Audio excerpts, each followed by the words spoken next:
حضرت عبداللہ بن عامر رضی اللہ تعالی عنہ فرماتے ہیں کہ جب میں چھوٹا سا بچہ تھا تو سرکار دو عالم صلی اللہ علیہ وآلہ وسلم ہمارے گھر تشریف لائے۔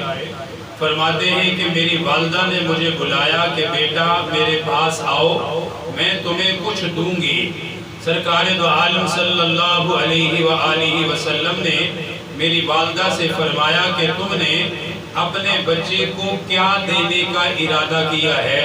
حضرت عبداللہ بن عامر رضی اللہ تعالی عنہ فرماتے ہیں کہ میری والدہ نے عرض کیا کہ آقا میں نے اپنے بچے کو کھجور دینے کا ارادہ کیا ہے۔